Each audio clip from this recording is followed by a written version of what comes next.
A very good morning to all of you. Welcome to all of you to today's alternative English class. Today in this class we are going to read a new chapter named The Sahib of Nawanagar. But as usual, before starting the class, let's do Brahmanad.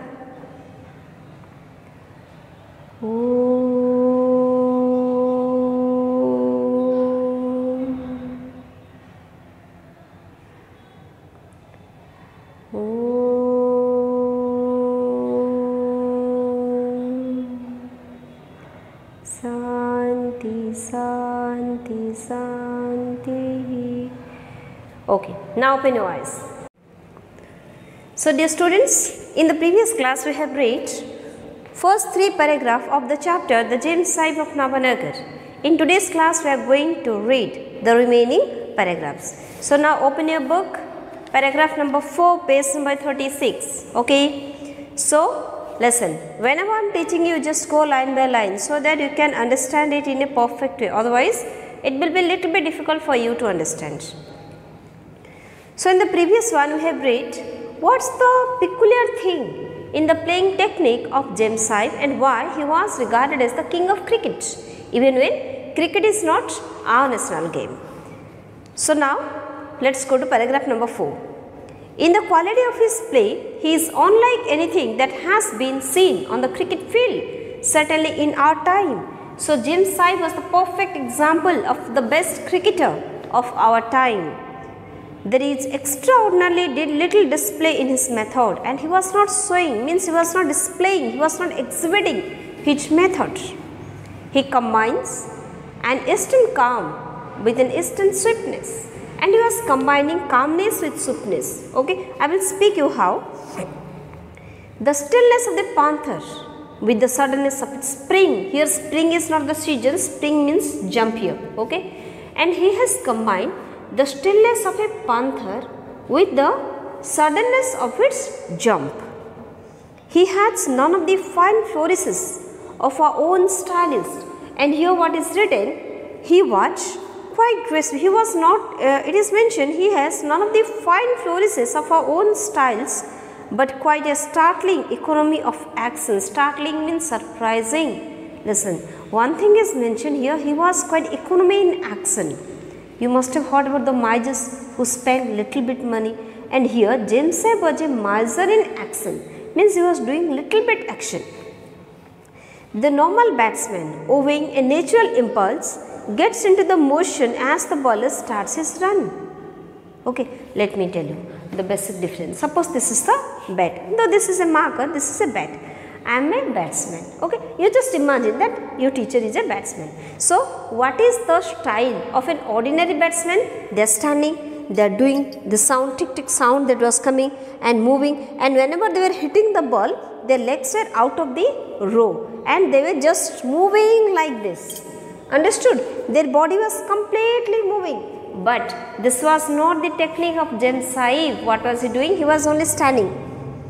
Ball was coming, he was standing. Then suddenly, okay, understood? The ordinary batsman standing like this, and when the ball is coming, they are just going forward and hitting the ball. But this is not the case here. Here, he was remaining constant. Only when the ball is coming, near his bat, he was moving the bat. Even his body was not moving. Think, this type of game was being played by Sahib. Understood it or not? So listen, here what is written, the normal batsman, owing natural impulse, gets into motion as the bowler starts the run. The normal batsman, they will do the motion, means movement they will start. He seems to try to move at the same speed as his enemy, and the batsmen, they wanted to move their body in the same speed as the enemy. Enemy means not enemy here, enemy means the bowler, in which pace the bowler is coming towards them. And his movements gradually gets faster and faster until they reach a crisis. And the movement of the body was getting faster and faster, means too much body movement is being shown by the ordinary players. At the end of the stroke, the bat has moved in a circle. As I told you how they are moving the bat. Bat was moving in a circle. Okay, the complete circle they are doing. And The feet are out of place. The feet was crushing the line and the original attitude has been lost in a whirl of motion. Whirl of means mostly they were moving a whirl, means they were doing a circular motion. Who? The normal batsmen. The style of James Sahib is entirely different. And what's the style of James Sahib? Completely different. And what's it? He stands motionless as the bowler approaches the wicket. When the bowler approaches the wicket in the opposite side, James Sahib was standing like this, motionless, statue. And he remains motionless as the ball is delivered, and when the ball is being thrown, when the ball is delivered, still he was remaining motionless. It seems to be on him before he takes the action, and he was simply remaining motionless. Then, without any worries, as a preparation for the stroke, the bat flashes to the ball and the stroke is over, and without any movement he was just moving the bat, then the stroke is over. The body seems never to have changed its position. The body was remaining just like a stamp, okay, just like a lamp post. The body was moving, the body was remaining unmoved. Definitely he was bending down, otherwise how can he play? He was not standing like this, okay, he must be bending down. So his body was not moving a lot, and he felt apparently unmoved, and he was remaining unmoved. The bat is as before, and the bat was remaining as it was. Nothing has happened except that one sudden flash, so perfectly timed, indisputable. Indisputable means what? You can't put a question on it. Means there is the fine stroke. Without any problem, James Sahib was playing perfectly. You can't put a question on his playing technique. Okay, in this paragraph, there is a clear description. What is the difference in between the normal players and the playing technique of James Sahib? Like the lightning which doth cease to be air, one can say it lightens. So just like the lightning, we can't see it, but we close our eyes, but we say, there is lightning. Likewise, James Sahib was playing. If the supreme art is to achieve the maximum result with minimum effort, the James Sahib as a batsman is in a class by himself. And what is mentioned? Listen.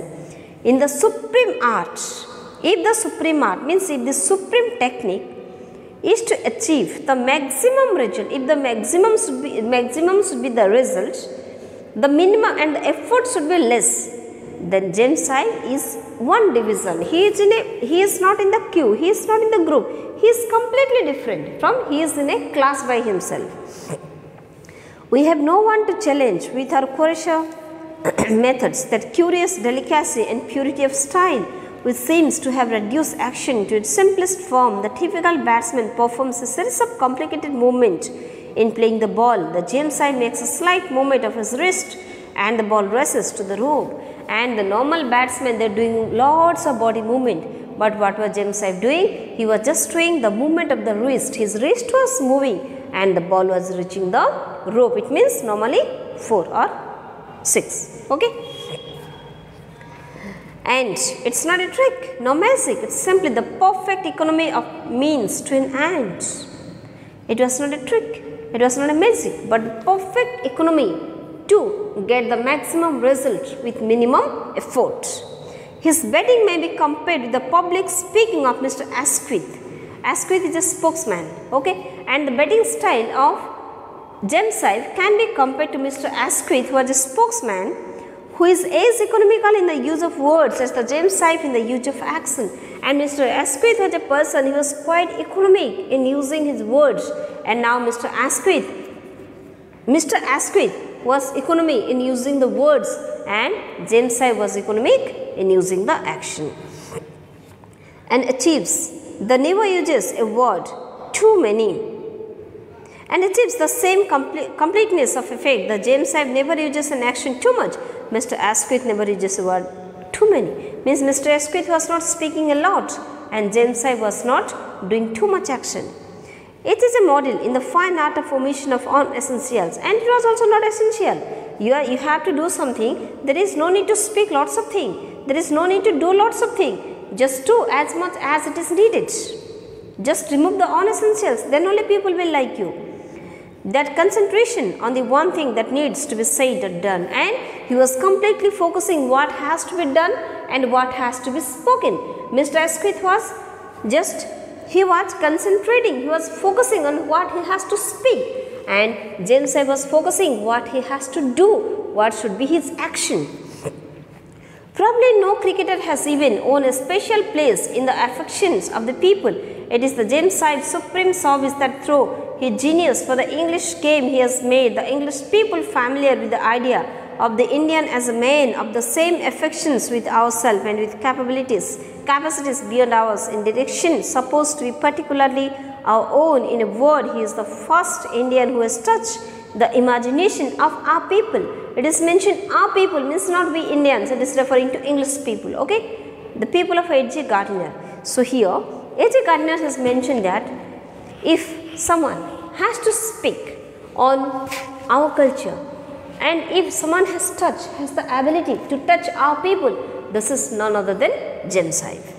In short, I told you, and if there is anyone who can get the affection of our people, that person is Mr. James Sahib. And if India has sought to make herself heard and understood by the people who control her from a long distance away, she couldn't have found a more triumphant missionary than the James Sahib with his smile and his bat. And what is mentioned, if India has to shout, means if India has to make herself heard as well as understood by the people who used to control her, then the perfect example is James Sahib. James Sahib is the person who can represent India in the foreign land.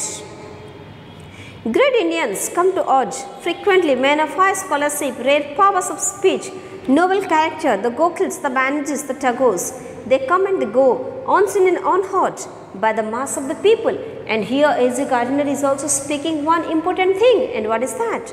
That is, a number of scholars from India, they came to urge Rabindranath Tagore, Gokhales and Banerjees. A number of noble characters came, they came and they go, they left. They remain unseen, they remain unheard. They come and go, unseen and unheard by the mass of people. Everyone in England, they don't know who is Mr. Gokhale, who are the Banerjees, who is Rabindranath Tagore. But everyone in his country, they know who is James Sahib, because James Sahib was able to touch the emotion, was able to touch the soul of people. The James Sahib has brought the East into the heart of our happy holiday crowds and has taught them to think of it as something human and kind-hearted and nearly responsive to the joys that appeal to us, because James Sahib is the person who has brought happy holidays to the English people, and James Sahib was able to teach him what is the value of kind-heartedness and what is the value of joy that come to us. He goes back to his own people, then he is speaking. James Sahib will go back to his own people, to his own country, to the little state that he recovered so romantically. Romantically means not romance, okay. Here romantically means beautifully, okay, with lots of passion, with lots of interest. And he is speaking that James Sahib will go back to his own country. He will go back to his own kingdom which he has built so passionately, and governs as a good liberal should govern, and he was governing the people as a good liberal. And the holiday crowds will see him no more, and the holiday crowd won't be able to see him, because James Sahib is planning to return back to his native land. But his name will live in the hearts of hundreds of thousands of British people.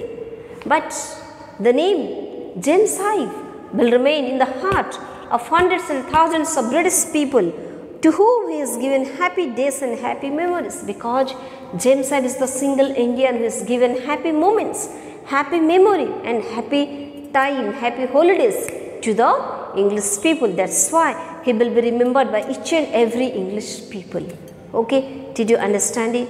Here there is a clear description of James Sahib and how he was to some extent controlling the British people, what is the spirit in his game, and how he was completely different all other traditional players. Okay, read it. Any doubt you have, you just ask me. Thank you. Have a nice time.